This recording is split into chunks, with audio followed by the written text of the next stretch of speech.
परमेश्वर, आज इस मीटिंग के बाद तेरा आत्मा मुझे इस्तेमाल करे। अपने घुटनों के बाहर आ जाओ, कुर्सी पे नहीं बैठना है।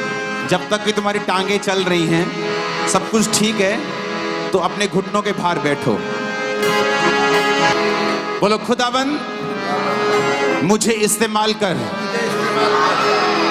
मेरे घराने समेत, मेरे फाइनेंस समेत मुझे इस्तेमाल कर।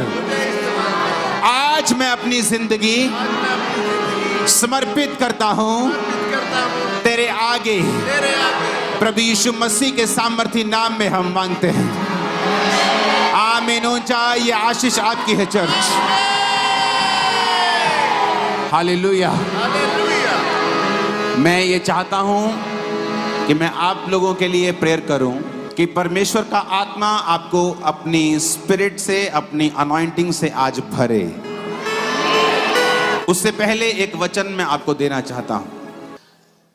आप जानते हैं परमेश्वर ने मुझसे क्या कहा? आपको ये बात आप सीख चुके हैं अगर आप खामरा चर्च को फॉलो करते हैं, कि आपकी लाइफ की बरकत आपकी प्रेयर से नहीं आती है, आपका परमेश्वर की मर्जी में जीना इससे आती है।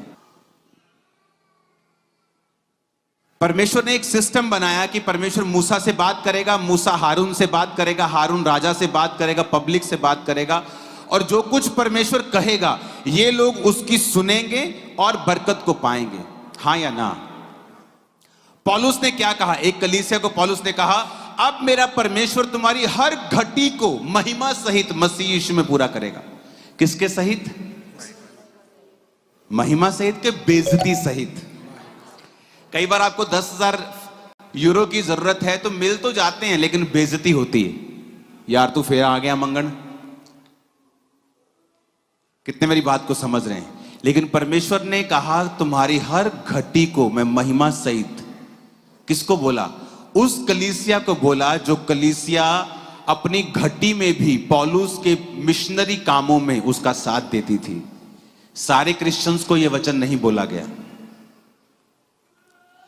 इमेजिन करो, कनान में होते हुए भी कोई गरीब हो सकता है, यूरोप में होकर भी लोग गरीब हो सकते हैं, इंग्लैंड में होकर भी गरीबी का श्राप आपकी लाइफ पर काम कर सकता है। अगर आप ये बात अब तक नहीं समझे कि आप लोग सेवकाई के लिए बुलाए गए हो, सिर्फ पास्टर्स, प्रेरित, इवेंजलिस्ट नहीं, आप लोगों की मैं बात कर रहा हूं। इसीलिए यहोशू ने कहा था, तुम लोग चुन लो किसकी सेवा करोगे।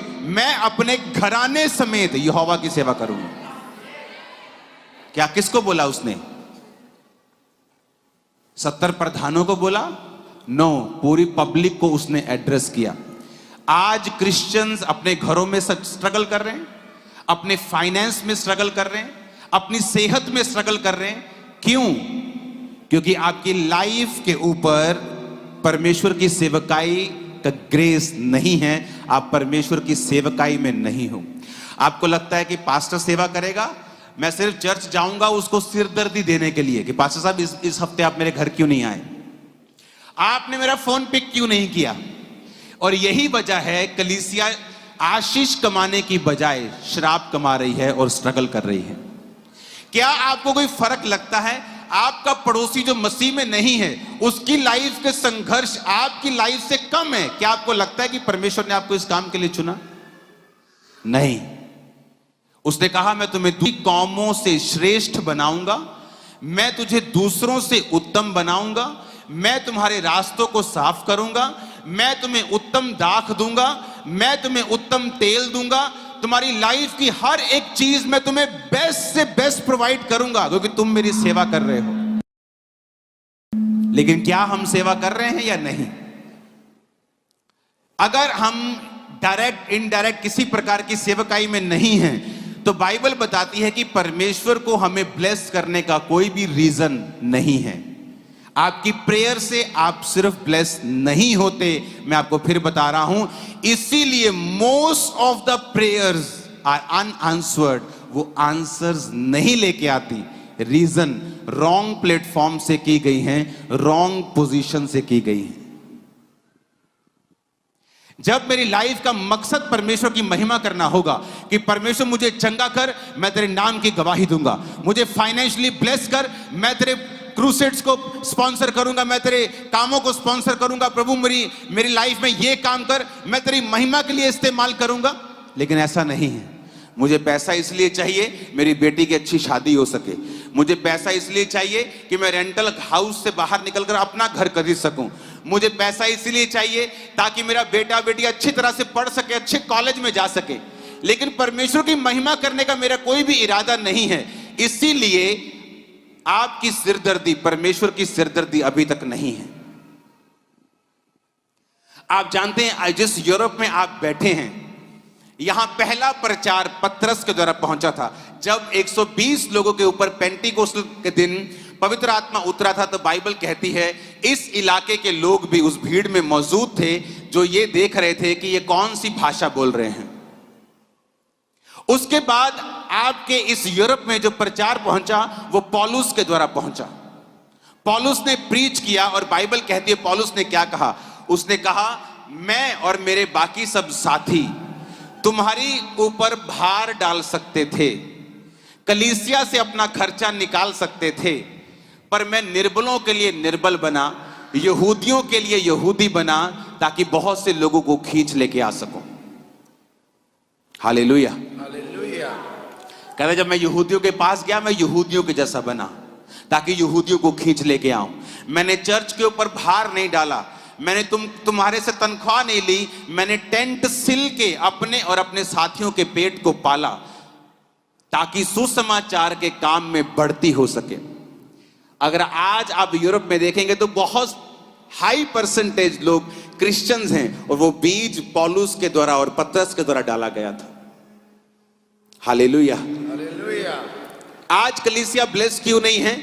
आज कलीसिया संघर्ष क्यों कर रही है? आज आपकी फैमिली और अन्य जातियों की फैमिलीज में उनके संघर्ष में कोई फर्क नजर इसलिए नहीं आता क्योंकि हम अपना पहला मकसद भूल चुके हैं, परमेश्वर की महिमा करना, उसकी सेवा करना, उसके सुसमाचार के कामों में पूरा सहयोग करना और खुद लगना।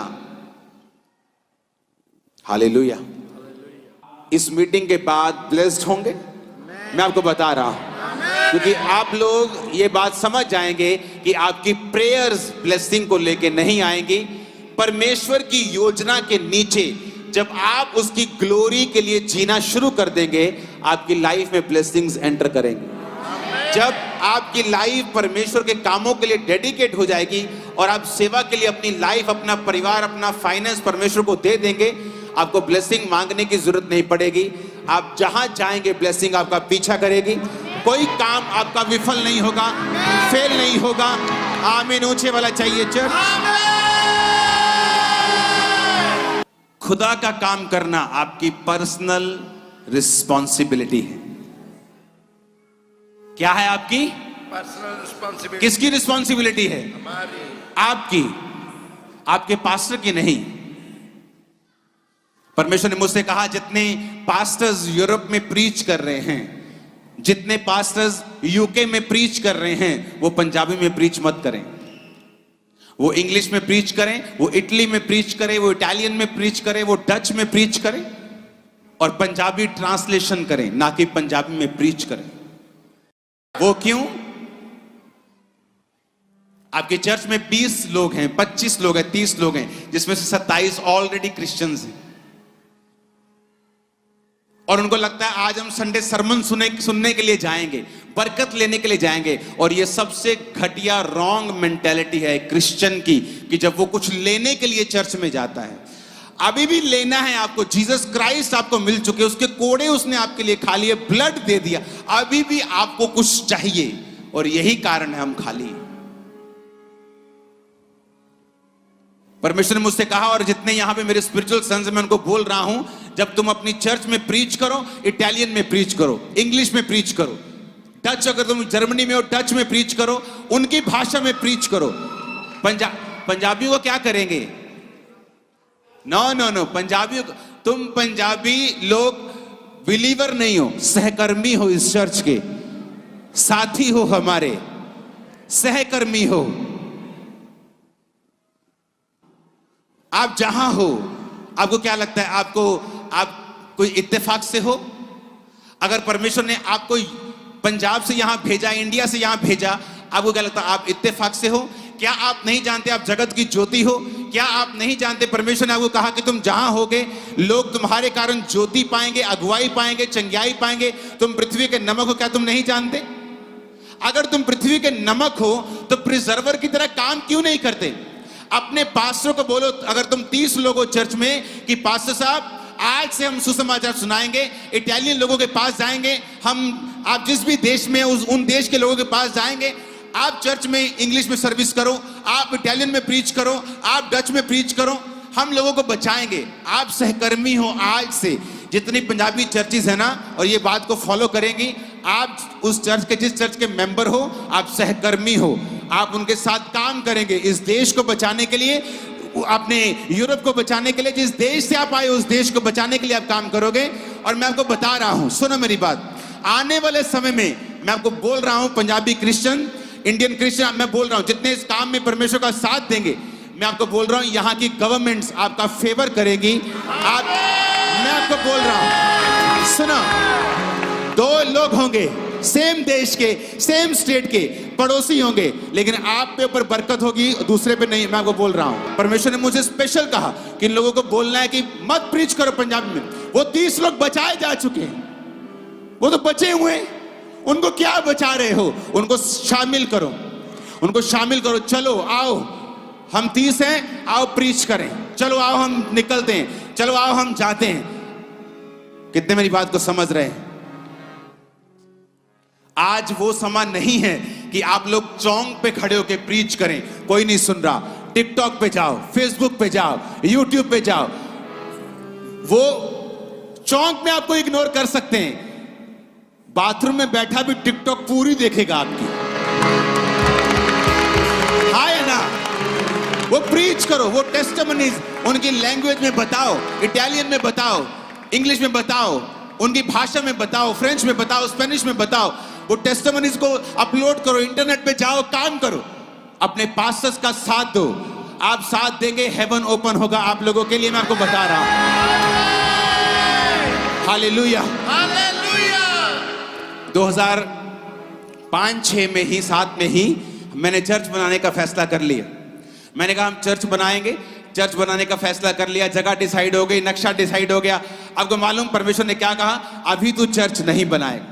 एक पास्टर होने के नाते एक 2000 लोगों की चर्च बनाना मेरे लिए कंफर्टेबल था कि मैं आराम से बारिश से बचूं, धूप से बचूं, एसी चर्च हो। मैं बिजनेसमैन था, अमीर था, तो मुझे टेंशन लेने की जरूरत नहीं थी। लेकिन परमेश्वर ने कहा नहीं, तूने चर्च अभी नहीं बनाना है। चर्च का आइडिया कैंसिल हुआ। एक प्लॉट लिया, 7000 कैपेसिटी का, 1 साल में भर गया। अगला प्लॉट 5000 कैपेसिटी, फिर 15000, फिर 5 से 7 से 15, फिर 30। हॉल भरते गए। 8 साल में 7 जगहें चेंज की। आज जिस जगह मीटिंग होती है वो चर्च आधा किलोमीटर लंबी है। वो अगर आपको पिक्चर्स हैं वो चर्च के दिखाना। और ये आई थिंक, जहां तक मेरी सर्च है, ये दुनिया की इकलौती चर्च है जो पिलरलेस होगी और इतनी बड़ी होगी। अगर दिखाते जाओ आगे आगे आगे आगे, 80% कंप्लीट हो गई है। ये बैप्टिज्म हॉल दिखाया, यहां पर आप बपतिस्मा लिया करेंगे आकर। ओके, ये बैप्टिज्म हॉल है, बहुत बड़ा है ये। आई थिंक इससे 1000 फीट लंबा है टोटल चर्च। ओके, ये अंदर वाला हॉल है जहां पर आप बैठा करेंगे। 25,000 सीटर विदाउट पिलर, कोई पिलर नहीं नजर आएगा। यहां पिलर नजर आ रहे हैं, कोई पिलर नहीं। रीजन, परमेश्वर ने तब कहा कि नहीं बनाना है। अब मेरे पास इतना प्लेस है कि इस 25,000 लोग यहां बैठने के बाद 2.5 से 3 लाख लोग चर्च के बाहर मेन पंडाल में बैठ सकते हैं। अब मालूम परमेश्वर ने मुझे क्या कहा थोड़े दिन पहले? कि पंजाब को जाग लग चुका है। आप कर्ड को लगाते हो ना, दही को जाग लगाते हो, हाँ, वो पूरा कर्ड हो जाता है। परमेश्वर ने कहा मेरा राज्य ऐसी स्त्री के समान है जिसने खमीर लेकर 3 पसेरी आटे में मिलाया और होते होते पूरा आटा खमीर हो गया। और रीजन, एक ओबीडियंस, तब लोग टेंट चर्च को टेंट चर्च नहीं मानते थे, कहते चर्च होती है क्या, ये टेम्परेरी चर्च है, कहीं उड़ जाएगी, भाग जाएगी कहीं। आज हर मेगा चर्च पंजाब में टेंट चर्च लगाना चाहता है, हर बंदा टेंट के नीचे आना चाहता है, हर बंदा टेंट चर्च लगाना चाहता है। क्यों? एक ओबीडियंस, जब आप एक ओबीडियंट व्यक्ति आपके परिवार में, आपकी चर्च में, आप एक अगर ओबीडियंस में आ जाए, लाखों को पीछे लगा सकता है, लाखों को खुदाबंद में लेके आ सकता है। हालेलुया। और परमेश्वर मुझे खास तौर पे बताया कि किस तरह से लोगों को, रूहों को बचाना है। आप लोगों के ऊपर जो पहले से बचाए जा चुके हैं, आपको क्रूसेड करवाने की जिम्मेवारी होनी चाहिए। जो लोग आप चर्चिस के मेंबर्स हैं, आपको चर्च में सुसमाचार को परमेश्वर के नाम में आगे लेके जाने की जिम्मेवारी आपके ऊपर होनी चाहिए। आपके पास्टर्स लोकल भाषाओं में प्रीच करें ताकि वो लोग बचाए जा सकें। आमीन। आप देखना क्या होता है, आप देखना क्या होता है। आपकी चर्चेस छोटी पड़ने वाली हैं। आपकी चर्च की सबसे बड़ी प्रॉब्लम ये होगी, अगर आप 500 का हॉल लेंगे, 1000 होंगे लोग। आप 1000 का हॉल लेंगे, 2000 होंगे। आप देखना, आप देखना। Hallelujah, hallelujah. हम उस एरिया में हैं जहां पौलुस ने काम किया। उसने कहा मैं तनख्वाह ले सकता हूं, मैं तुम पे बोझ डाल सकता हूं, कलीसिया मेरा घर चलाए, क्योंकि बाइबल कहती है जो सुसमाचार सुनाता है उसकी जीविका, उसका पैसा, उसकी कमाई सुसमाचार से होनी चाहिए। पर कहता मैंने अपना जो अधिकार था उसे काम में ना लाके तुमसे कोई पैसा नहीं लिया। हालेलुया। आज खामरा चर्च, अंकुर नूरुल्लाह मिनिस्ट्री मुझे कोई तनख्वाह नहीं देती। मेरा अपना प्रेस है, मेरा अपना प्रिंटिंग प्रेस है जो मुझे पैसा देता है। वो क्यों? ताकि मैं 100% एफर्ट, पैसा खुदा के कामों में लगा सकूं, और उसका रिजल्ट आपने देखा है। Hallelujah, hallelujah. आज लोगों को मालूम है कि अगर मैं 100 रुपीस भेज रहा हूं तो वो 100 का 100 जा रहा है, वो सुसमाचार के काम में जा रहा है, वो निकल रहा है। Hallelujah, hallelujah. जब चर्च में रिश्तेदार आए थे, हाँ, बिन बुलाए रिश्तेदार, तो वो भी चेक करके गए कि जो ये पुलपिट से बोलते हैं वही इनके पीछे है। अगर आपके विरोधी भी ये बात मान जाएं, जो आपको डिस्ट्रॉय करना चाहते हैं, कि इनमें ये कमी नहीं मिलेगी। जब मैंने सेवकाई को शुरू किया तो परमेश्वर ने कहा कि अगर व्यभिचार और पैसे में तू सख्त होगा, मिनिस्ट्री नहीं हिलेगी कभी। आज चर्चेस गिरने का कारण क्या है? व्यभिचार। पास्टर्स की गिरने का मेजर कारण क्या है? व्यभिचार। दूसरा, पैसा। अगर इन चीजों में तू सख्त हुआ, सेवकाई बहुत आगे जाएगी। और मेरी चर्च में रूल था कि अगर तुमने व्यभिचार किया, तुम चाहे 20 साल से वहां पास्टर हो, तुम आउट होंगे, कोई माफी नहीं, वो पोजीशन कभी दोबारा नहीं मिलेगी। अगर तुम्हें पैसे में चोरी हुई तो किसी डिपार्टमेंट में होगा, तुझे आउट किया जाएगा, तुझे सॉरी नहीं मिलेगी। और इस वजह से जब आप पर्सनल जिम्मेवारी लेते हैं कि परमेश्वर तेरी महिमा करने की मैं पर्सनल जिम्मेवारी लेता हूं, अपने कैरेक्टर से, अपनी लाइफ से, अपनी प्रेयर से मैं पर्सनल जिम्मेवारी के साथ तेरा काम करूंगा, खुदा आपको ब्लेस करता है। देखो वो आपकी मैरिज किस तरह से ब्लेस करता है, फिर आप देखो किस तरह से वो आपके फाइनेंस को ब्लेस करता है, फिर देखो किस तरह से आपको वो अच्छी सेहत के साथ ब्लेस करता है। क्या आपको लगता है कि आपको भिखारी की तरह मांगते मांगते 4 साल हो चुके, प्रभु मेरी सेहत को ठीक कर, आपको क्या लगता है वो आपकी प्रेयर नहीं सुन रहा? आपको क्या लगता है अगर वो आपको हील कर देगा उसके बाद खत्म हो जाएगी हीलिंग? बाइबल कहती तुमने मांगा पर पाया नहीं, अपनी महिमा के लिए मांगा, अपने व्यभिचार के लिए मांगा, अपने कंफर्ट के लिए मांगा, तुमने परमेश्वर के लिए नहीं मांगा। जब परमेश्वर तुम्हें अपने कामों में लगा हुआ देखेगा, जब परमेश्वर तुम्हें अपनी सेवा में लगा हुआ देखेगा, जब वो तुम्हें पर्सनल जिम्मेवारी लेता हुआ देखेगा, तुम्हारे जीवन के हर एक पहलू के ऊपर, हर एक एंगल पे वो बरकत को डालेगा, अपनी निगाह रखेगा, अपने हाथ को रखेगा, अपना आत्मा वो तुम्हारे ऊपर रखेगा, सुरक्षा तुम्हें देगा। उसका वचन पूरा होगा जो परम प्रधान के छाया स्थान में बैठा रहेगा, सर्वशक्तिमान की छाया में ठिकाना पाएगा, उसका वचन पूरा होगा। लेकिन ये वचन पूरा नहीं हो रहा। कि तू उसकी छाया में ठिकाना पाएगा, क्योंकि हम परम प्रधान के छाए हुए स्थान में नहीं हैं। वो छाया हुआ स्थान तो गर्लफ्रेंड ने चुरा लिया है, बॉयफ्रेंड ने चुरा लिया है, वो तो वाइन की बोतल ने चुरा ली है। वो छाया हुआ स्थान तो खत्म हो चुका है। वो छाया स्थान कहाँ है? कहता जो परम प्रधान के छाए हुए स्थान में बैठा रहेगा।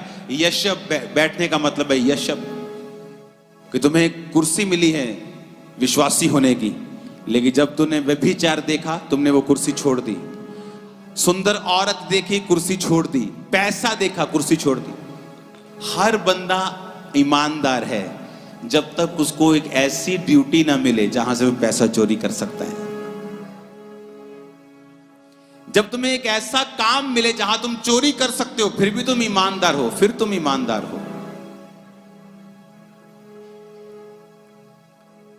हर बंदा पवित्रताई में है जब तक उसको एक अच्छी लड़की प्रपोज नहीं करती, अच्छा लड़का नहीं मिलता व्यभिचार करने के लिए, शादी करने के लिए नहीं। हर बंदा पवित्रताई में। जैसे ही किसी ने अप्रोच की, पवित्रताई खत्म। तुम पवित्रताई में नहीं थे, तुम एक्टिंग कर रहे थे। मेरे भाइयों, मेरी बहनों, अपनी लाइफ, अपना फाइनेंस, अपना दिमाग, अपनी एनर्जी, अपना गिफ्ट खुदावन के किंगडम में लगा दीजिए। ये बेस्ट इन्वेस्टमेंट है आज आप लोगों के लिए। कभी फेल नहीं होगी, कभी फेल नहीं होगी, नेवर। आमीन। उसने कहा मैं यहूदियों के पास गया तो यहूदियों के जैसा बना। बाइबल कहती पौलुस गमलीएल के पैरों पर पढ़ाया गया। आज के जमाने में लगाओ तो हार्वर्ड यूनिवर्सिटी में बेस्ट स्टूडेंट था वो, ऑक्सफोर्ड में बेस्ट स्टूडेंट था वो। पर जब परमेश्वर ने कहा पौलुस मैं तुझे इस्तेमाल करना चाहता हूं, लेकिन यहूदियों में इस्तेमाल नहीं करूंगा, जहां तेरी पकड़ है, जहां तेरी पहुंच है, मैं तुझे अन्य जातियों में इस्तेमाल करूंगा। तुझे शून्य करूंगा पहले तुझे इस्तेमाल करने के लिए, तुझे जीरो करूंगा तुझे इस्तेमाल करने से पहले। और बाइबल कहती पौलुस ने अपना सब कुछ कूड़ा समझा, अपना कैरियर, अपनी जॉब, अपनी लाइफ, अपनी विल, अपने इमोशंस, और परमेश्वर की सेवकाई में लग गया। और 27 बुक्स नए नियम में से 14 पौलुस की पढ़ते हो आप, आधे से भी ज्यादा। आज यूरोप उसका डाला हुआ बीज है पौलुस का। परमेश्वर फिर से चाहता है आप लोग जिम्मेवारी उठाएं, आप लोग सेवकाई की जिम्मेवारी उठाएं, अपने पास्टर्स, अपनी सेवकाइयों के साथ एक मन होकर चलें, सुसमाचार के कामों को करें। आप सेम नहीं होंगे, कुछ भी आपके घराने का, आपके फाइनेंस का सेम नहीं होगा। Hallelujah, hallelujah. जब आपको सेवा करने का काम मिल जाएगा, एक मकसद मिल जाएगा, आप चर्च में लोगों की कमियां ढूंढने के लिए फिर नहीं आए, आप पास्टर्स को तंग करने के लिए नहीं आएंगे, आप हर वक्त मुझ पे प्रेयर कर दो, आप ये काम करने के लिए चर्च में नहीं आएंगे। फिर आपको मालूम होगा कि मुझे एक काम करना है, सुसमाचार को आगे लेके जाना है। फिर परमेश्वर जिम्मेवारी लेगा कि जो तेरी टांग दर्द कर रही है और इस सुसमाचार के काम में रुकावट बन रही है, वो आपको हील करेगा, उस टांग को हील करेगा। अगर आपका वो बच्चा है, उस बच्चे को वो छुएगा। अगर कोई नशे करने वाला है, उसको छुएगा। कोई बीमार फैमिली मेंबर है, उसको वो छुएगा। वो आपकी डिफिकल्टीज को दूर करेगा। आमीन। मेरे को ऊंचे वाला चाहिए चर्च।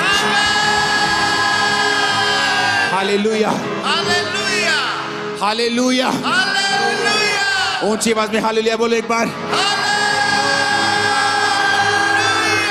आमीन, आमीन, आमीन। और यही परमेश्वर चाहता है आप लोगों से। पहले कुरिन्थियों के वचन को हम पढ़ेंगे अपनी स्क्रीन के ऊपर। आप इसे घर जाकर, इसका होमवर्क, ये आप लोगों के लिए होमवर्क है। उस वचन को आप लिखकर अपने घरों में लेके जाएंगे और उस पर मनन करेंगे कि परमेश्वर मुझे अब तुझे, तेरे लिए इस्तेमाल होना है। मुझे इस्तेमाल कर, मेरी अगुवाई कर, मुझे गाइड कर, मैं तेरे कामों के लिए इस्तेमाल हो सकूं। आमीन। यूसुफ, दाऊद इतने छोटे थे कि बाइबल कहती है कि उनके मुंह से लाली झलकती थी, इतने छोटे थे वो। यंग थे वो। और बाइबल कहती है मूसा 80 का था जब परमेश्वर ने अपनी महिमा के लिए उसे बुलाया। तो इस हॉल में कोई इतना भी यंग नहीं है कि इस्तेमाल ना हो सके, और इतना भी बूढ़ा नहीं है कि इस्तेमाल ना हो सके। Hallelujah, hallelujah. पहला कुरिन्थिया 9 उसकी 6 से लेके पूरा 9 बाब आप घर जाके इसे पढ़ेंगे। ये वचन मैं आपको सुना चुका हूं, आप इसमें मनन करेंगे, आप जिम्मेवारी लेंगे। परमेश्वर मैं पर्सनल जिम्मेवारी लेता हूं तेरे वर्ड की, कि मेरे कारण कोई भी व्यक्ति तुझसे ठोकर नहीं खाएगा। इसकी 26 आयत और 27 आयत, मैं 27 आयत को पढ़ूंगा। पौलुस कहता है, परंतु मैं अपने शरीर को मारता कूटता और वश में लाता हूं, ऐसा ना हो कि औरों को प्रचार करके मैं आप ही किसी रीति से निकम्मा ठहरूं।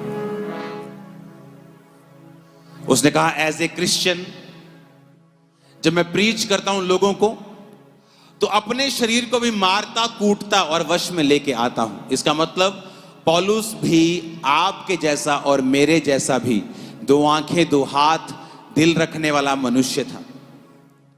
उसको भी शैतान भरमाता होगा, शारीरिक अभिलाषाओं से उसके पास आता होगा, लेकिन उसने कहा मैं अपने शरीर को मारता कूटता और वश में लेके आता हूं।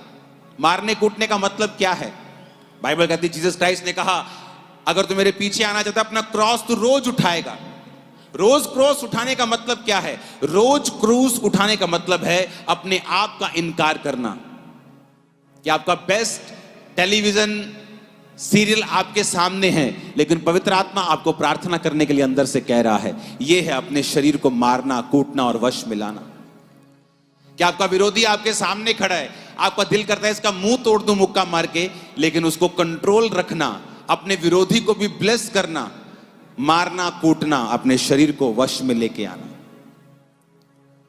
जब अपने शरीर को वश में लेके आएंगे, आपकी लाइफ आप देखेंगे आसान होगी। जो जिन चीजों में आप संघर्ष कर रहे थे वो चीजें आसान होनी शुरू हो जाएंगी। आपको क्या लगता है कि परमेश्वर ने कुछ पास्टर्स को संघर्ष करने के लिए बुलाया है और कुछ को सक्सेसफुल होने के लिए बुलाया है? कुछ विश्वासियों को संघर्ष करने के लिए बुलाया और कुछ को बड़ी बड़ी गवाहियां देने के लिए बुलाया? नहीं। जब तक हम स्पिरिचुअल लाइफ में सेट नहीं होते, अपने माइंड को सेट नहीं करते, अपने स्पिरिट को सेट नहीं करते, तब तक हम परमेश्वर से कुछ भी नहीं ले सकते।